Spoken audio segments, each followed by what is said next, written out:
Kamusta sa inyo mga idol? Share ko lang sa inyo itong pinagstayan namin dito lang sa may San Fernando, Pampanga. Tara, pakita ko sa inyo yung pinagstayan namin. Ito ang 2&8 Sky Staycation in Azure North. Pagpasok pa nga lang namin ay nakakamangha na kagad yung makikita mo. Ito yung kanilang kusina. Nandyan din yung kanilang dining table. Ang ganda rin ng kanilang lamesa dyan. Tapos nung dumiretso kagad ako dito sa may balkonahe para silipin yung view sa labas. Pagkatapos nga nyan ay chinek ko kagad yung CR nila. Uy, may washing machine pa rito. At ang luwang ng CR nila. Laki nung salamin. Pagkaraan nga nyan ay pumasok ako dito sa unang kwarto na to. Ang luwang ng kwarto nila. Wow, may mga nakaprepare na ring towel dyan.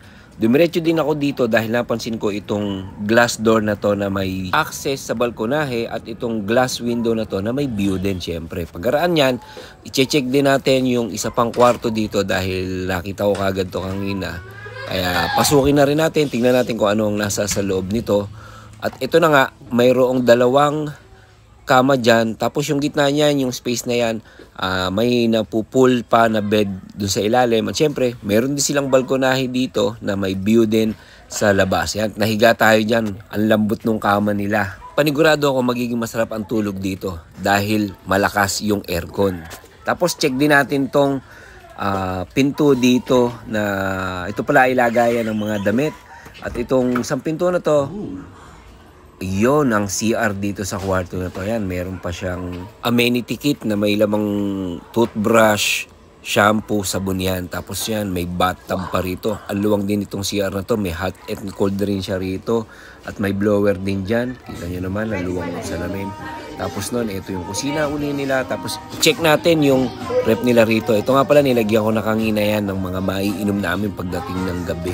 May malaki nga rin pala sila ditong TV na may Netflix, YouTube, ayan. Tapos mayroon pang board games dyan, kaya naglaro muna yung mga bata dyan. Tapos doon, mayroong salamin dito na maganda rin. Tapos tignan na natin yung view dito sa labas. Labasin na natin tong balkonahe. Ang nakuha nga pala namin na floor dito is pang 28 floor. Tapos penthouse siya, kaya maluwag yung space namin. May wave pool nga pala dun sa baba. Separate na lang natin yung video para doon. Tapos ito yung tambayan sa labas. Tignan nyo naman. Napakaluwang yan. Diyan sa long table na yan. Diyan kami nagkwentuhan at nagsalo-salo.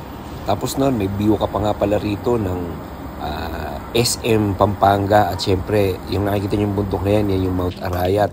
Meron din nga pala sila ritong mini billiard. Yan din yung isa sa pwede yung kaabalahan o pagbandingan na yan din si tatay, nakibanding din dun sa mga bata, nakibilliard din siya dyan. Dahil masarap dito sa labas, lalo na yung palubog na yung araw. At ito nga, hindi namin pinalampas yung pagkakataon na magkaroon ng picture-picture dito sa taas. Thank you ulit dito sa 2&8 Sky Staycation, Azure North, Pampanga. Next video naman natin yung wave pool nila sa Azure North, Pampanga. Salamat sa panonood!